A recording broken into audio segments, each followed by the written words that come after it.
Orang yang mendapatkan gaji yang begitu besar, tetapi ketika minus dari keberkahan, maka sesungguhnya ketika minus dari keberkahan, maka tidak akan pernah memberi kebaikan. Karena keberkahan itu sebagaimana benih yang begitu baik, yang ditaruh di dalam tanah yang begitu subur, dan menumbuhkan banyak kebaikan di dalam kehidupan kita.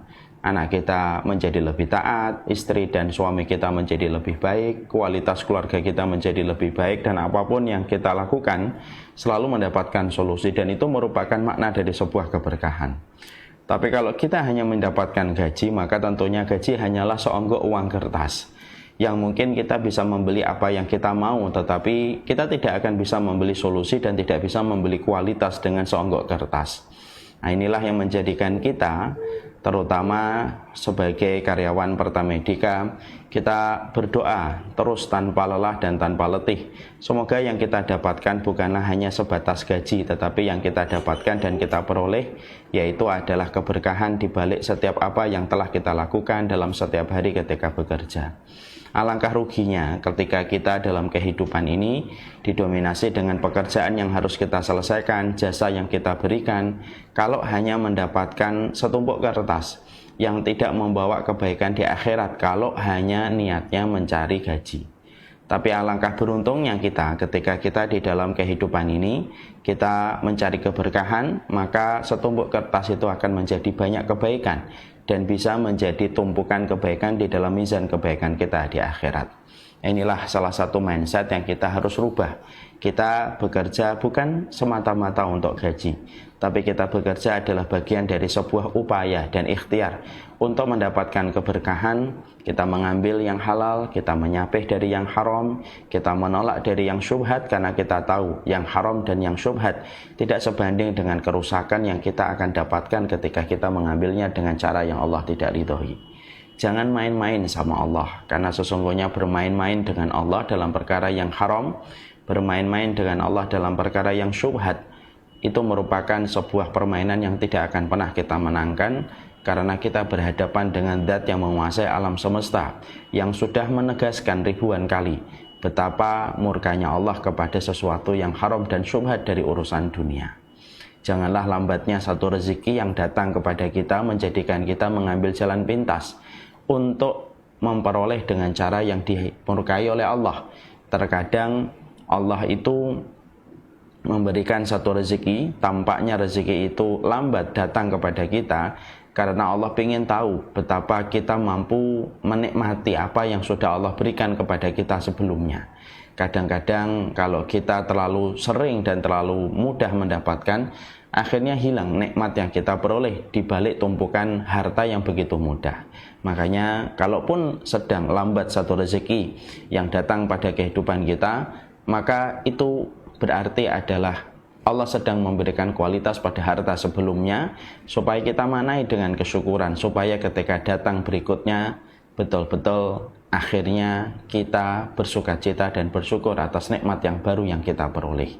Inilah sejatinya yang kita harapkan. Semoga mindsetnya seluruh dokter, seluruh perawat, seluruh tenaga medis yang ada di Pertamedika, baik di administrasi dan lain sebagainya yang tidak mampu saya sebutkan satu persatu, semoga mindset kita sudah mulai kita rubah. Mindset kita bukan sebagaimana kalangan materialisme, bukan sebagaimana kalangan kapitalisme, tapi mindsetnya adalah mindset keberkahan.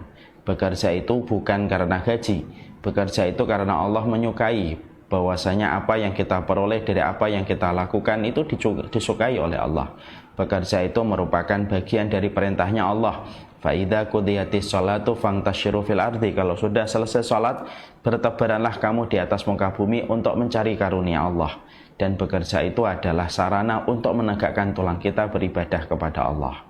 Semoga inilah yang menjadi mindset kita di dalam keseharian yang kita lakukan pada kehidupan. Amin insyaallah. Alhamdulillah, tentunya kita pada kesempatan hari ini kita bersyukur setelah 3 pekan lebih kita tidak berjumpa, kita tidak bertemu di dalam Taman Ilmu. Tapi pada kesempatan hari ini akhirnya kita berjumpa dan bertemu di Taman Ilmu. Pertemuan di Taman Ilmu memang tampaknya sederhana. Banyak yang datang berkumpul di sini tampaknya begitu sederhana. Mungkin dibandingkan konser, mungkin dibandingkan acara-acara perusahaan, mungkin majelis ilmu yang kita selenggarakan tampaknya sangat sederhana. Tetapi jangan salah, apa yang tampak sederhana tetapi begitu besar dimaknai oleh para penduduk langit dan pemilik alam semesta, yaitu adalah Allah. Allah tidak akan pernah mengingat siapapun yang mereka berada di tempat konser. Allah tidak akan mengingat nama mereka yang berada di tempat-tempat acara-acara perusahaan. Tapi Allah pasti mengingat siapapun yang mereka berkumpul di taman surga. Para malaikat tidak akan pernah mendoakan siapapun yang sedang melakukan aktivitas duniawi semata. Tapi para malaikat mendoakan siapapun yang mereka berkumpul di taman ilmu. Bahkan kita menjumpai dan kita mendapati sampai semut pun di dalam lubangnya, sampai ikan paus di dalam lautan dan samudra pun mendoakan mereka yang berkumpul di taman ilmu. Tidaklah para penduduk langit, sampai Allah memisalkan dengan memberikan contoh semut hingga ikan paus yang disebutkan di dalam hadis Nabi, mereka memintakan ampunan kepada mereka yang berkumpul di taman ilmu. Tidaklah itu disebutkan untuk mewakili betapa seluruh makhluk yang tidak kita sadari ternyata mereka mendoakan kita ketika kita berkumpul di taman ilmu sebagaimana perkumpulan kita pagi ini. Bahkan kalau ada di sekitar bapak dan ibu ada kucing, sebenarnya kucing sedang memintakan ampunan untuk kita. Kalau mungkin kita memelihara kelinci di dalam rumah kita, maka kelinci itu pun memintakan ampunan untuk kita. Karena semut pun saja yang kecil pun memintakan ampunan. Untuk menunjukkan kepada kita betapa besarnya acara yang kita selenggarakan setiap pekan ketika kita berkumpul di taman ilmu, walaupun tampaknya sederhana. Mungkin sebagian ada yang ketika masuk mungkin hanya ngejar absensi.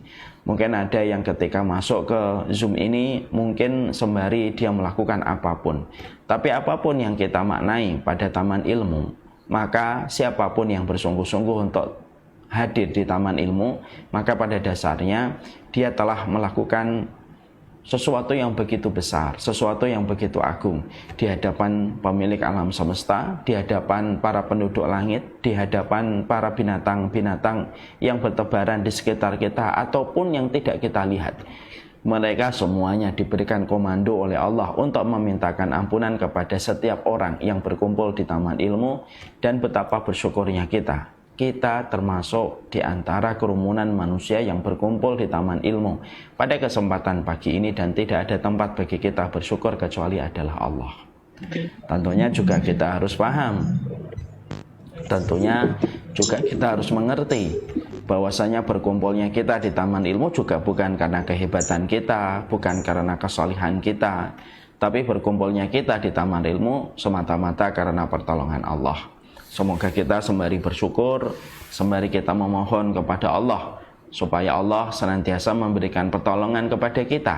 Kita betul-betul merasa rindu, betul-betul merasa membutuhkan dengan ilmu. Karena merasa rindu dan membutuhkan dengan ilmu dan taman ilmu tidak setiap orang merasakan. Ada orang yang selama bertahun-tahun tidak pernah hadir di taman ilmu. Ada, dan mereka tidak pernah merasa ada masalah dalam kehidupannya. Padahal tidaklah manusia yang jauh dari majelis ilmu dan taman ilmu kecuali ada yang rusak pada hatinya dan jiwanya.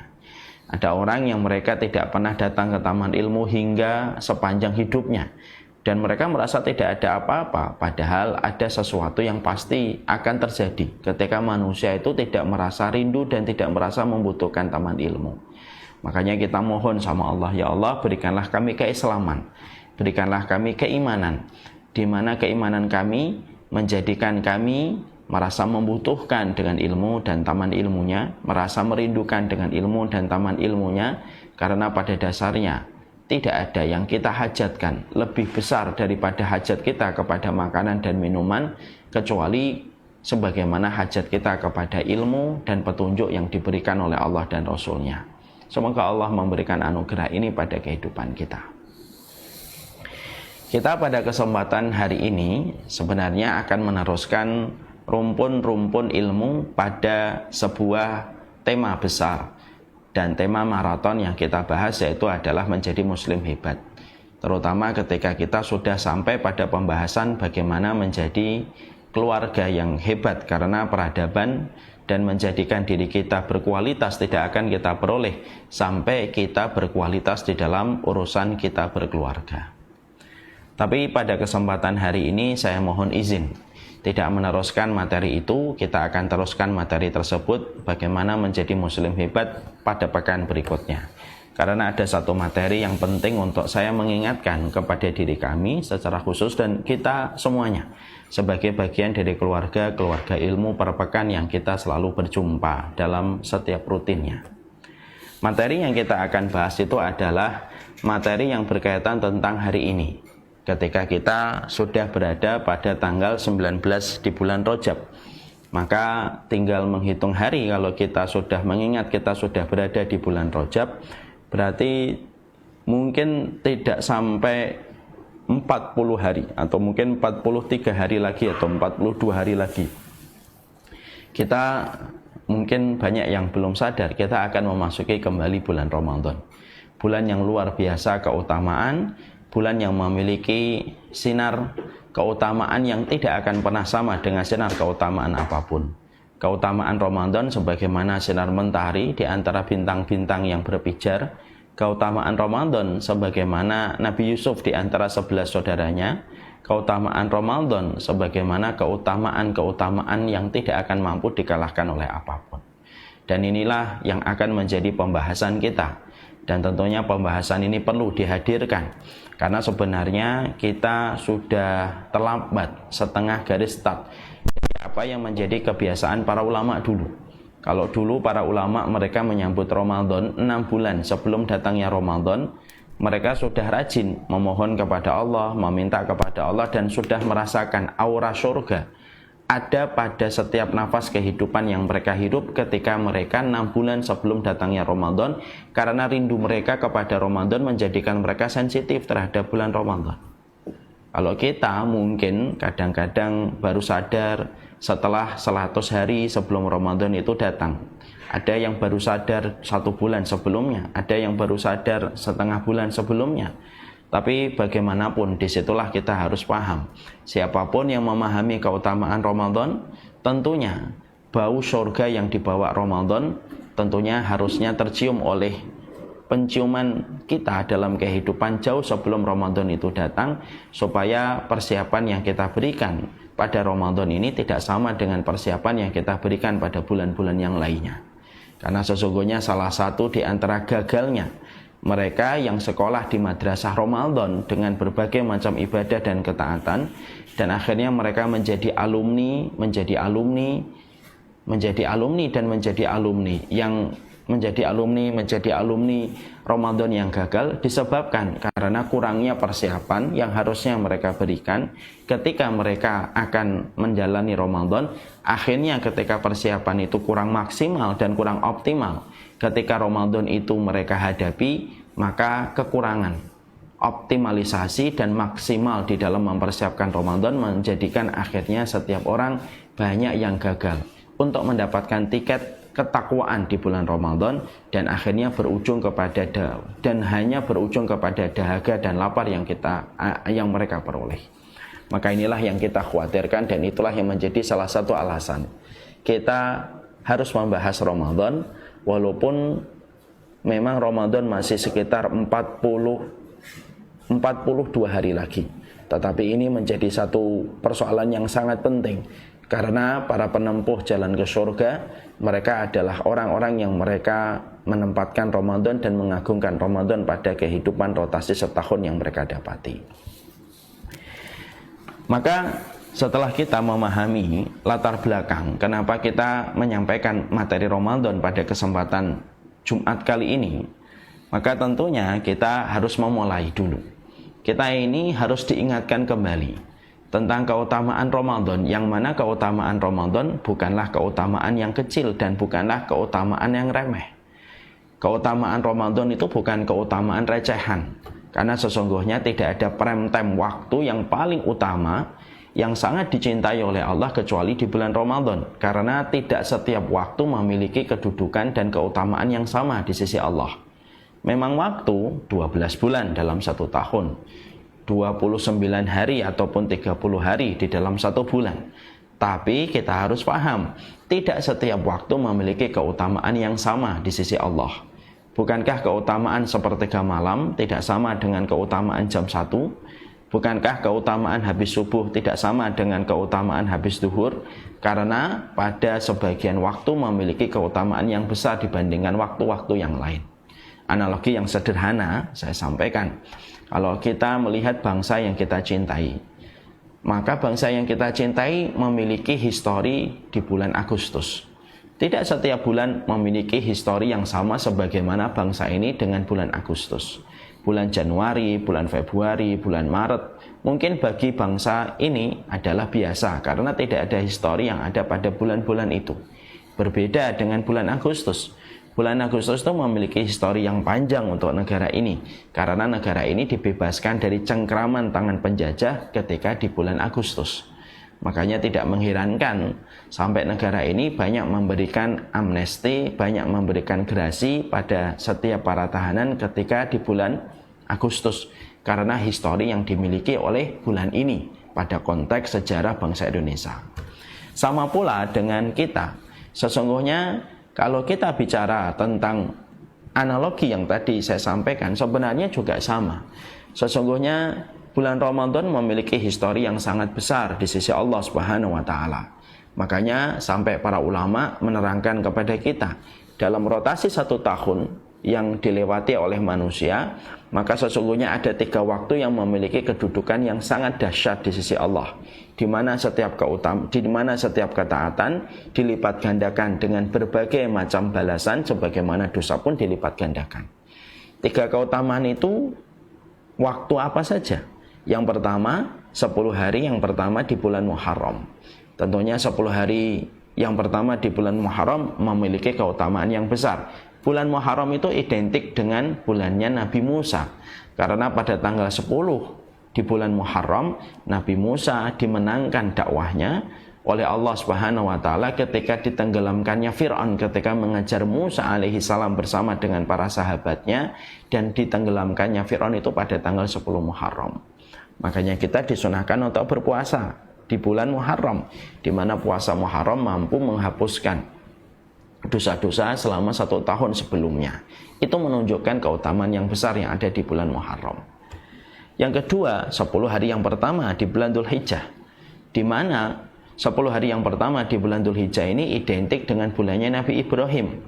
Karena pada tanggal 8, 9, dan 10 terjadi peristiwa besar. Pada tanggal 8, bagaimana Nabi Ibrahim bermimpi. Pada tanggal 9, Nabi Ibrahim yakin mimpinya datang dari Allah. Pada tanggal 10, bagaimana Nabi Ibrahim menyembelih Nabi Ismail yang diganti dengan domba yang begitu besar. Maka kita akhirnya disunahkan untuk memperbanyak puasa, memperbanyak takbir, memperbanyak zikir, memperbanyak sedekah pada 10 hari yang pertama di bulan Dzulhijjah, karena keutamaan yang besar yang dimiliki oleh bulan Dzulhijjah. Maka sampai Rasulullah mengatakan, ma min ayyamin alamalu salih fiha ahabba ilallah min hadhil ayyamil ashr. Tidak ada satu keutamaan yang lebih besar bagi mereka yang beramal kecuali keutamaan itu bagi mereka yang beramal pada 10 hari yang pertama di bulan Dzulhijjah, dan itu identik dengan bulannya Nabi Ibrahim. Yang ketiga yaitu adalah bulan Ramadan, bulan yang dipilih oleh Allah ketika menurunkan Al-Quran, yaitu menurunkan Al-Quran secara global, karena turunnya Al-Quran itu turun 2 kali. Turun yaitu langsung 30 juz ya, dari Baitul Ma'mur, kemudian turun kepada Nabi Muhammad secara bertahap pada periode 23 tahun. Maka itu dipilih oleh Allah, yaitu pada waktu malam Lailatul Qadar, dan itu menunjukkan betapa besarnya keutamaan yang dimiliki oleh Ramadan, dan itu menjadikan bulan Ramadan merupakan prime time-nya seorang mukmin. Di dalam kehidupan tidak ada prime time melebihi prime time yang dimiliki oleh bulan Ramadan. Makanya Masya Allah, sampai begitu besarnya prime time yang dimiliki oleh bulan Ramadan, yang insya Allah 42 hari lagi kita akan memasuki bulan prime time ini di dalam bulan Ramadan. Saking begitu besarnya keutamaan yang dimiliki oleh bulan Ramadan, maka bulan Ramadan memiliki kelebihan yang tidak dimiliki oleh bulan Muharram, yang tidak dimiliki oleh bulan Dzulhijjah sekalipun. Salah satunya adalah ketika di bulan Ramadan Allah membukakan pintu surga yang Allah tidak pernah membuka pintu surga kecuali hanya di bulan Ramadan. Jadi Allah tidak pernah membuka pintu surga di bulan Dzulhijjah, di bulan Muharram, di bulan Rajab, di bulan Rabiul Awal, Rabiul Tsani. Allah tidak pernah membuka pintu surga pada bulan-bulan itu. Tapi Allah membuka pintu surga hanya di bulan Ramadan. Dan itu sangat terasa pada kehidupan kita. Makanya sampai kita dapatkan aroma surga itu terasa pada kehidupan ketika seseorang mulai memasuki bulan Ramadan. Berapa banyak masjid yang berbenah sebelum Ramadan datang. Banyak orang yang mempersiapkan apa yang mereka persiapkan ketika mereka memasuki Ramadan. Bahkan karena pengaruh bau wanginya surga yang dibuka oleh Allah ketika di bulan Ramadan, banyak ketaatan-ketaatan itu mampu dilakukan manusia, di mana ketaatan itu terkadang tidak mampu dilakukan manusia di luar bulan Ramadan.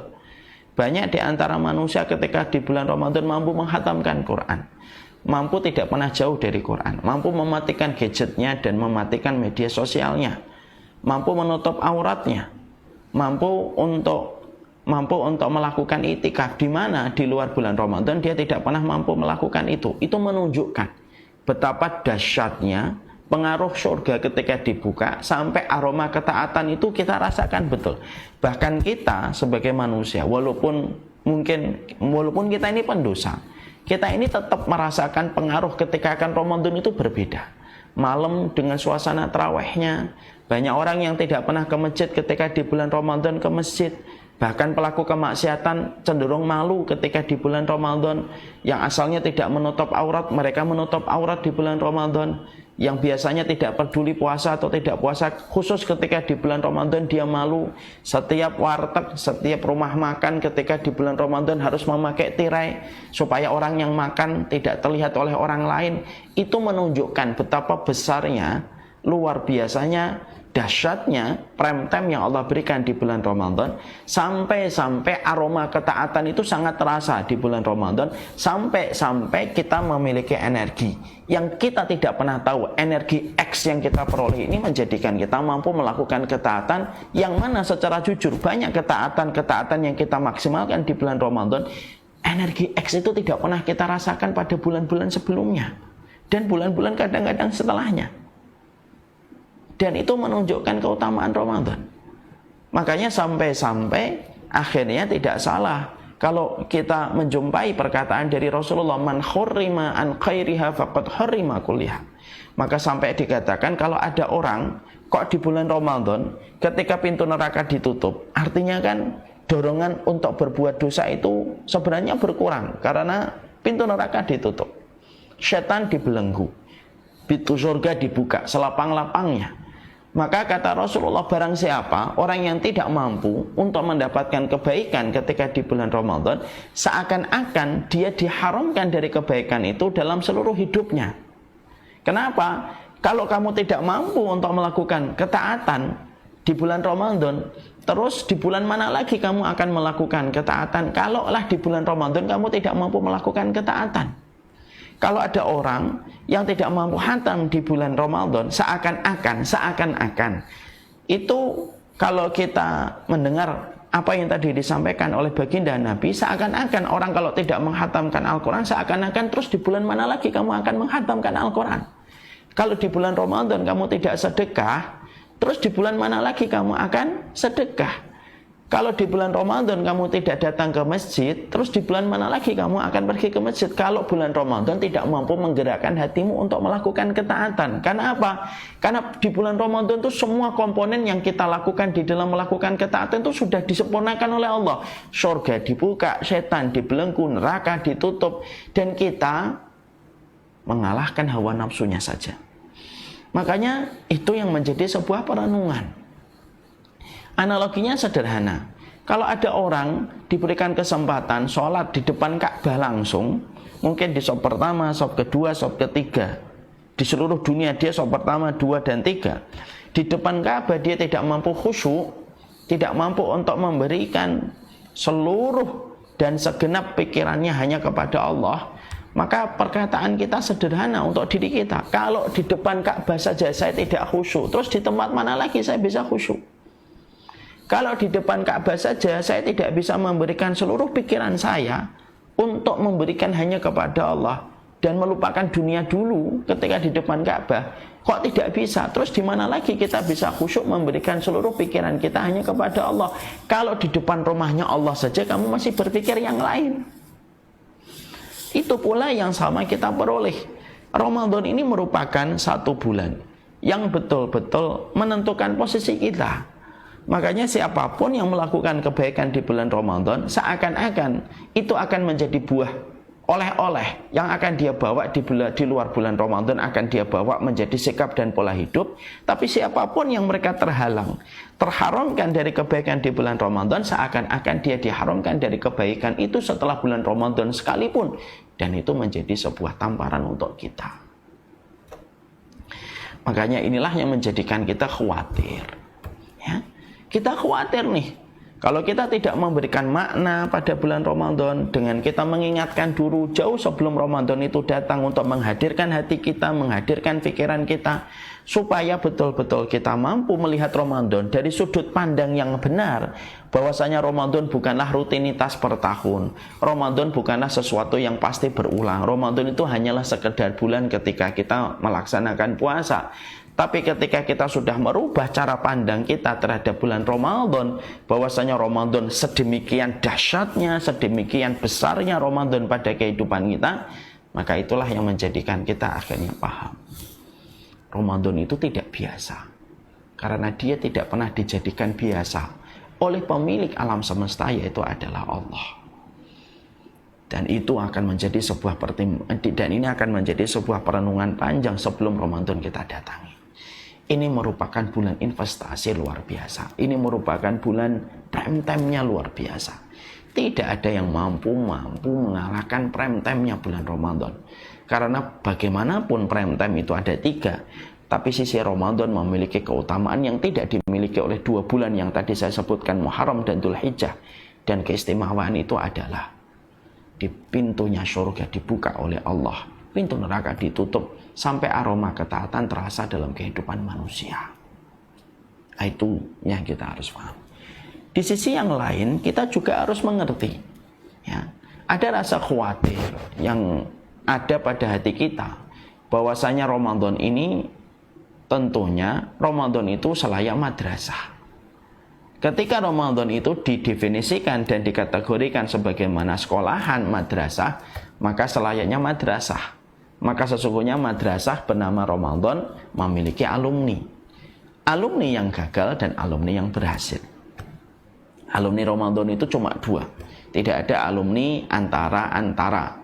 Alumninya cuma 2. Kamu berhasil dengan ketakwaan yang kamu peroleh. Yang kedua adalah alumni yang gagal. Alumni yang berhasil dengan alumni yang gagal, ternyata kita mendapatkan kabar dari baginda Nabi, di mana kabar beliau tidak pernah salah. Karena setiap kabar dibimbing dengan wahyu. Kabar yang disampaikan oleh Nabi SAW, rubba sha'imin laisa lahu min haddi siyamihi illa ju'wal atos. Berapa banyak orang yang mereka berpuasa tidak mendapatkan apapun dari puasanya kecuali adalah lapar dan dahaga. Nabi di dalam hadis ini menggunakan redaksi kata rubba. Rubba itu artinya apa sih? Rubba itu artinya berapa banyak. Itu merupakan sebuah kata dalam bahasa Arab untuk mewakili pada satu kerumunan yang besar, kerumunan yang banyak. Itu biasanya menggunakan kata rubba. Nabi tidak mengatakan bahwasanya jumlah orang yang berpuasa kebanyakan. Nabi tidak menggunakan redaksi kalimat dengan susunan semacam itu. Tapi Nabi menggunakan kalimat yang mewakili, satu kata tapi mewakili. Rubba, berapa banyak. Artinya persentase orang yang nanti diberikan oleh Allah Ramadan kesempatan untuk memasuki madrasah Ramadan, kemudian dia melewati materi hari pertama sampai hari yang ke-29 atau hari yang ke-30.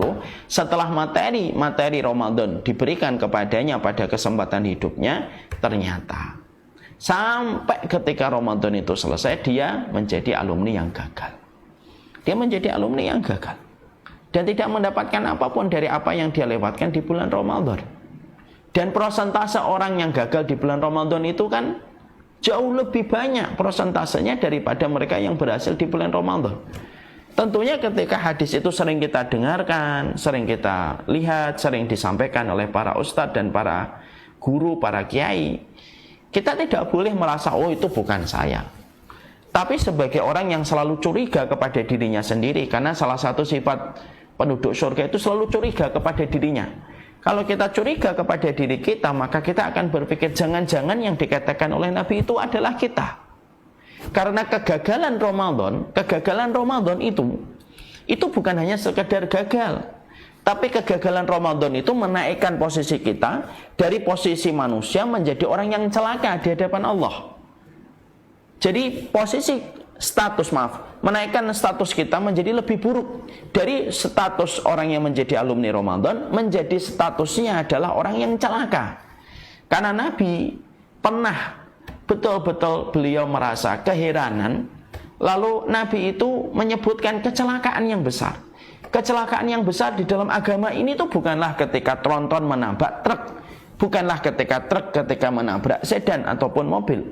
Kecelakaan di dalam agama kita bukanlah ketika seseorang membawa mobil lalu mobilnya dicuri. Tapi kecelakaan pada agama kita itu dikatakan oleh Nabi Shallallahu Alaihi Wasallam, yaitu ketika Nabi bersabda, "Rogima anf man adroka man dakhala alaihi Ramadan summa insalakha falam yukfar lahu." Maka kata Rasulullah, di mana perkataan Nabi pada hadis ini atau sabda ini diaminkan oleh para malaikat ketika malaikat Jibril menyatakan persetujuan ketika mengatakan amin. Apa yang dikatakan oleh Rasulullah SAW mengomentari tentang berapa banyaknya mereka yang melewati Ramadan tidak mendapatkan apapun dari Ramadannya kecuali adalah lapar dan dahaga. Maka Nabi mengatakan di dalam sabdanya, "Ragima anfu, celaka betul. Man dakhala alaihi Ramadan, dia itu memasuki bulan Ramadan, summa insalakha, kemudian Ramadan itu selesai, dilewati satu persatu materi kehidupan Ramadan dari hari pertama sampai hari yang ke-29 ataupun 30, insalakha, selesai, falam yukfar lahu." Kok dia tidak diampuni oleh Allah? Artinya ketaatan dia tidak ada yang berkualitas untuk menjadi sebab dan alasan dia diampuni oleh Allah ketika ketaatan itu diterima oleh Allah. Karena tidak ada yang diterima ketaatan yang dia kerjakan di bulan Ramadan, akhirnya dia tidak diampuni oleh Allah. Dan Nabi menyatakan dalam bentuk sebuah prosa, celaka sekali orang yang semacam ini. Dan malaikat Jibril di atas langit menyatakan persetujuan dengan mengatakan, amin, betul Muhammad, celaka betul. Kalau ada di antara umatmu diberikan kesempatan Ramadan, yang kesempatan itu tidak diperoleh setiap orang dalam setiap tahunnya, ketika banyak orang yang mereka menjemput kematian sebelum sinar Ramadan datang pada teras kehidupan mereka, tapi ternyata dia diberikan kesempatan Ramadan, akhirnya dia tidak diampuni oleh Allah. Seakan-akan kalau boleh kita mengambil sebuah makna, lah kalau kita Ramadan gak diampuni oleh Allah, terus pada bulan mana lagi kita mempunyai kesempatan untuk diampuni oleh Allah? Dan ini menjadikan kita semakin memahami, ya, betapa urusan Ramadan ini urusan besar ini. Urusan yang tidak bisa kita sikapi dengan sekedar, ya lah, tinggal 42 hari lagi. Itu masih, kalau itu masih ingat, alhamdulillah. Ada orang yang baru sadar besok Ramadan. Karena investasi besar itu selalu dipersiapkan dalam jangka waktu yang sangat lama di dalam persiapan. Ya, saya pernah ngobrol, dialog dengan salah satu jamaah. Beliau seorang pengusaha dan pebisnis besar. Beliau berkata, Ustaz, maaf saya jarang ngaji sekarang. Ada proyek besar yang saya harus selesaikan. Oh iya Pak, proyeknya kapan? Oh belum Ustaz, ini proyeknya nanti tanda tangan kontraknya masih sekitar 6 bulan lagi. Tapi semua persiapan sudah diambil. Saya berpikir, proyek dunia ternyata jauh dipersiapkan sebelum proyek itu ditandatangani, yang mana sebesar-besar apapun kita mendapatkan profit dari proyek dunia itu, toh kita pasti tinggalkan kalau kita mati. Apalagi ketika kita bicara tentang proyek, mega proyek, yaitu adalah Ramadan. Ini merupakan mega proyek yang mana tentunya tidak bisa kita sikapi hanya sekedarnya, hanya selalunya, hanya biasanya. Karena apa? Karena orang yang tidak pandai mengagungkan sesuatu yang agung, ataupun orang yang meremehkan sesuatu yang agung, dia tidak akan mendapatkan kualitas dan profit kebaikan akhirat dan dunianya. Kalau seseorang sudah tidak pandai untuk mengagungkan sesuatu yang primer, dan mereka cenderung untuk meremehkan sesuatu yang besar. Kualitas kita itu tahu kapasitas. Mana yang besar, disikapi besar. Mana yang remeh, disikapi remeh.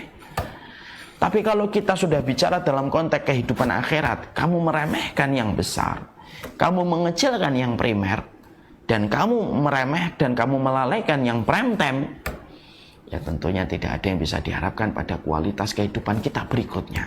Karena kualitas kehidupan berikutnya sangat tergantung bagaimana kita menyikapi Ramadan sebagai salah satu cara kita untuk mendapatkan dan meraih ampunan dan rahmatnya Allah. Makanya saya mengingatkan sedikit, ya, karena ini materi mungkin saya harus sampaikan 2 kali pertemuan, mungkin hari ini dan pekan depan. Saya akan menyampaikan setidaknya ada beberapa hal yang kita harus ulik supaya membangun narasi kesadaran kita sebelum Ramadan itu betul-betul datang menjelang kepada kita. Ya, kita bahas dulu apa sih keutamaan Ramadan, Ustaz?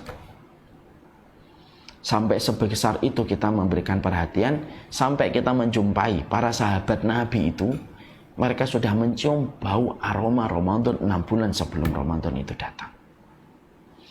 Saya akan menyampaikan keutamaan Ramadan. Ya. Insya Allah pekan depan kita akan menyampaikan apa yang harus kita lakukan sebelum Ramadan datang menjelang pada kehidupan kita. Maka kita menyampaikan keutamaan Ramadan setidaknya ada 3. Moga-moga kita punya waktu untuk menyampaikan. Kalaupun tidak cukup waktunya, kita sampaikan sisanya pada pekan berikutnya. Yang pertama, dalam satu riwayat Imam Ahmad, ya, dalam satu riwayat Imam Ahmad, ada sebuah kisah nyata yang pernah terjadi pada kehidupan Rasulullah. Kisah ini nyata dan kisah ini luar biasa, bisa membangun energi kesadaran kita kembali tentang makna Ramadan itu, supaya Ramadan itu tidak menjadi sesuatu yang kita anggap lalu lalang biasa, hanya siklus tahunan yang terjadi kepada kita. Ada 2 orang sahabat yang ada di kota Madinah, mereka bersahabat akrab. Kemana-mana mereka bareng dan mereka masuk Islamnya juga bareng. Persahabatan 2 orang ini menarik perhatian seorang sahabat yang bernama Thalhah radhiyallahu anhu. Sahabat Thalhah melihat 2 orang ini bersahabat kemanapun bareng dan mereka memang masuk Islamnya bareng-bareng. Maka sahabat Thalhah tertarik perhatian beliau kepada 2 orang yang bersahabat ini. Sampai akhirnya pada satu waktu 2 orang sahabat ini mengikuti salah satu peperangan yang terjadi pada masa Rasulullah SAW. Di antara 2 sahabat yang akrab ini, salah satunya meninggal dunia di dalam peperangan ini. Yang satunya masih hidup. Yang satunya melanjutkan kehidupan minus sahabatnya yang telah gugur di medan peperangan. Dia masih memiliki kesempatan hidup sampai 1 tahun berikutnya, barulah beliau sakit kemudian meninggal dunia. Ketika 2 orang yang bersahabat ini sudah dua-duanya meninggal dunia, maka sahabat Thalhah pada satu waktu maka beliau bermimpi. Di dalam mimpinya beliau mendapati dirinya berada di sebuah tempat yang tidak disangka oleh Thalhah kecuali tempat itu surga, karena saking begitu indahnya yang dilihat oleh Thalhah di dalam mimpinya. Yang menarik perhatian Thalhah pada saat itu adalah 2 orang bersahabat yang pernah menarik perhatian beliau ketika hidup dan ketika sadar, ternyata ada di tempat itu bersama dengan sahabat Thalhah. Maka ketika mereka bertiga di depan sebuah tempat itu, maka di dalam tempat yang begitu indah yang disangka Thalhah itu adalah surga, terdapat panggilan-panggilan orang untuk memasuki surga itu. Yang membuat sahabat Thalhah saat itu kaget adalah ternyata yang dipanggil pertama kali masuk surga di antara 2 sahabat itu ternyata sahabat yang meninggal dunia bukan di medan peperangan 1 tahun sebelumnya, tapi yang justru dipanggil masuk surga pertama kali adalah sahabat, yaitu adalah sahabat yang meninggalnya 1 tahun setelah sahabat yang pertama yang meninggal di tempat jihad atau di tempat perang, dan yang meninggal itu pun bukan di tempat jihad, tapi meninggalnya 1 tahun setelahnya. Setelah dia masuk surga, begitu lama waktu berlalu, kata Tolha, sebagaimana yang dia jumpai di dalam mimpi, barulah ada panggilan berikutnya. Barulah yang dipanggil sahabat yang gugur di tempat jihad. Barulah dia masuk ke dalam surga menyusul sahabatnya yang jauh sebelum dia sudah dipanggil masuk ke dalam surga.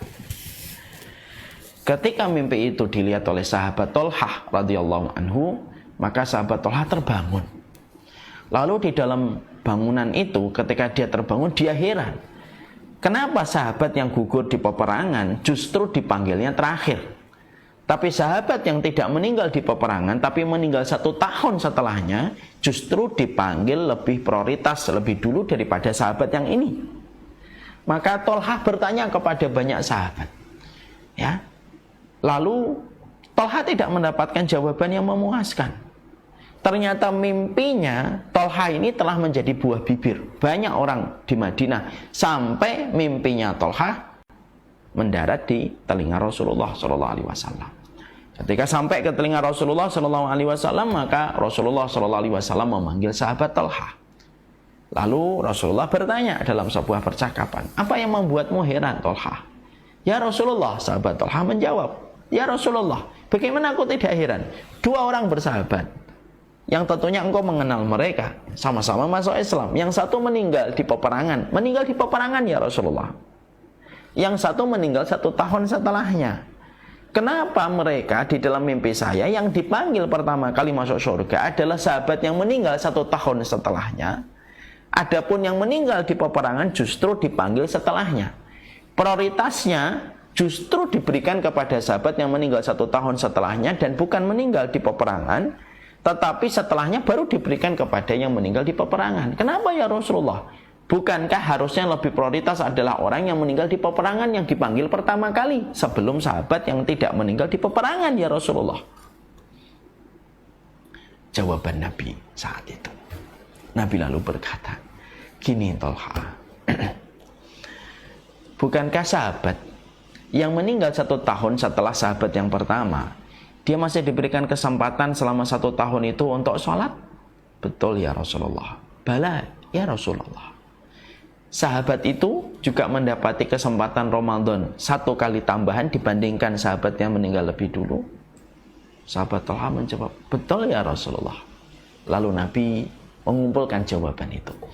Tambahan sholat dan tambahan 1 Ramadan yang didapatkan oleh sahabat yang meninggal 1 tahun setelah sahabat yang pertama, itulah yang menaikkan derajatnya lebih tinggi daripada sahabat yang gugur di peperangan.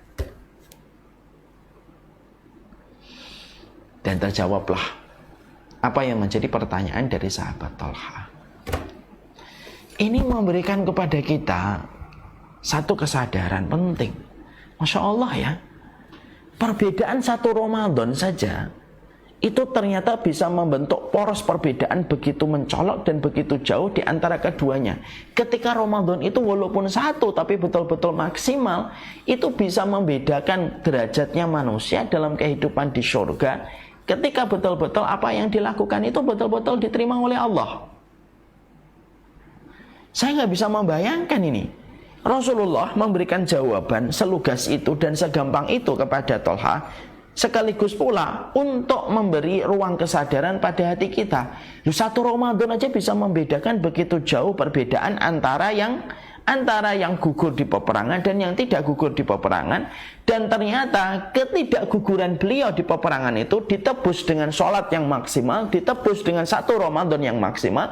Maka itu bisa menutup kekurangan dia tidak meninggal di peperangan dan menaikkan derajat yang begitu tinggi di sisi Allah di dalam surga. Ini hadis sahih ya. Ini menjelaskan kepada kita, Masya Allah ya, sebesar itulah yang kita jumpai dan kita dapatkan bulan Ramadan. Makanya menurut saya tidak berlebihan ketika saya menggunakan kata tidak ada prime time yang paling terbaik dalam siklus 1 tahun yang kita lewati, kecuali prime time yang paling terbaik dalam kehidupan kita itu di bulan Ramadan, yang insya Allah 40 hari lagi kita akan sampai di bulan Ramadan. Yang insya Allah kita akan sampai di bulan Ramadan. Makanya ketika kita melihat apa yang dilihat oleh sahabat Tolha di dalam mimpinya, maka ini yang harus betul-betul memberikan kepada kita persiapan. Sesuatu yang agung tidak bisa dipersiapkan dalam waktu yang mepet. Tidak mungkin itu. Sesuatu yang agung harus dipersiapkan dengan sesuatu yang panjang. Acara World Cup di Qatar tidak mungkin dipersiapkan dalam waktu seminggu, sepekan sebelumnya. Dipersiapkan 3 tahun, 4 tahun sebelum acara itu berlangsung. Acara Asian Games tidak mungkin diselenggarakan dalam waktu 3 hari sebelumnya. Dipersiapkan waktunya itu mungkin 2 tahun sebelumnya. Karena apa? Acara besar itu selalu mempersiapkan persiapan yang panjang. Itu logika yang tidak bisa kita bantah. Orang yang mampu menyelesaikan maraton 42 km, nggak mungkin dia itu menyelesaikan maraton 42 km kalau dia baru latihan 2 hari sebelumnya. Nggak mungkin, mustahil, hampir mustahil dilakukan. Orang yang mampu melakukan lari maraton 42 km pasti persiapannya panjang. Jadi lari 1 kilo, naik ke 2 kilo, diatur nafasnya, naik ke 3 kilo, diatur nafasnya, naik ke 5 kilo, 6 kilo, sampai 10 kilo, sampai akhirnya dia mampu meranjak kepada 42 km. Kalaulah hanya maraton, hanya World Cup, hanya Asian Games, ternyata butuh persiapan yang panjang karena sesuatu yang agung tidak bisa dipersiapkan dengan persiapan yang pendek. Itu pula yang kita harus berikan perhatian kita kepada Ramadan. Ini agung loh. 1 Ramadan seorang sahabat yang tidak gugur di jalan Allah mampu mengalahkan seorang sahabat yang gugur di jalan Allah. Dan ini harus membangkitkan kesadaran kita kembali. Ini Ramadan. Jadi Ramadan itu bukan hanya sekedar taraweh, sahur, acara lelucon dan acara lawak ketika pada waktu sahur, acara manu berbuka. Ya, bukan masalah itu, ini masalah besar. Dan tidaklah Ramadan itu janganlah sampai mengalami penyempitan makna dan penyempitan arti keutamaan. Ramadan itu tetap besar. Ramadan itu harus besar. Dan persiapannya pun harus panjang. Nah, ini yang harusnya kita pahami. Ini keutamaan yang pertama. Ternyata waktunya tidak cukup, sudah jam 8. Dan tentunya kita lanjutkan part yang kedua. Ya tentunya ini saya sampaikan kepada seluruh rekan kami, sahabat kami, seluruh komponen yang terlibat di Pertamedika. Karena pada dasarnya hari ini Ramadan telah mengalami banyak penyempitan makna.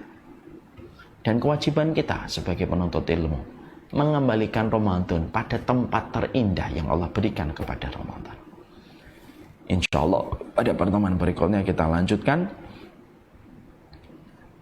Karena ini adalah bagian penting dari persiapan panjang pada sesuatu yang agung. Nanti setelah ini kita membahas Ramadan selesai, kita kembali lagi bagaimana menjadi muslim hebat pada kehidupan kita. Wassalamualaikum warahmatullahi wabarakatuh. Walhamdulillahirabbil alamin. Saya serahkan kembali kepada Pak Eka. Insyaallah tabarakallah. Syukur Ustaz atas kajian yang luar biasa. Insyaallah akan bersambung kembali di pekan depan untuk melanjutkan keutamaan persiapan untuk meraih keutamaan di bulan Ramadan. Insyaallah mudah-mudahan umur kita disambungkan pada untuk menutup kajian di pagi hari ini. Ustaz, ada satu pertanyaan tadi di room chat Ustaz mengenai keutamaan majelis ilmu Ustaz. Mohon izin Ustaz ya saya bacakan. Jika kita ikut majelis ilmu langsung ke masjid atau offline, kita hanya fokus mendengarkan kajian tersebut. Sedangkan kalau kita di kantor atau melalui online, kadang tidak fokus. Nah, apakah tetap sama pahalanya yang didapat Ustaz? Dan apabila kita melihat kajian ilmu melalui live streaming YouTube, apakah kita tetap didoakan malaikat walaupun tidak hadir langsung ke majelis ini? Yang semoga Allah rahmati. Tentunya setiap keutamaan memiliki derajat dan memiliki lapisan-lapisan yang berbeda.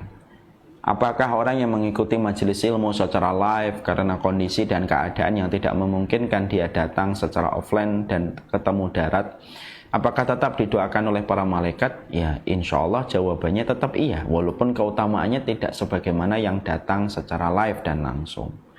Tapi tentunya kan kita mengerti pula, yang menjadikan kita akhirnya mengikuti secara online juga bukan karena kemauan kita, karena memang terkadang terkendala dengan jarak yang begitu sangat jauh, terkendala dengan berbagai macam kondisi yang memang belum memungkinkan. Maka insya Allah Allah juga tahu udzur kita dan alasan kita kenapa. Tapi insya Allah siapapun yang terlibat di majelis ilmu, walaupun mungkin keutamaannya tidak sebagaimana yang bertemu secara darat di dalam majelis itu, tapi insya Allah dia memiliki keutamaan dan tetap didoakan malaikat, walaupun kita juga sepakat keutamaannya memang tidak sepadan dengan mereka yang datang langsung memberikan pengorbanan. Makanya ini sekaligus pula saya menyampaikan, saya akan pada satu waktu, Pak Eka, saya pengen ngundang ini teman-teman di Pertamedika untuk datang. Sekali-kalilah datang ke tempat gurunya, datang bersama-sama di sini, karena kita nanti akan mengadakan Syamila Weekend Class. Syamila Weekend Class itu merupakan realisasi ilmu itu didatangi, bukan ilmu mendatangi. Al ilmu yu'ta wa la ya'ti.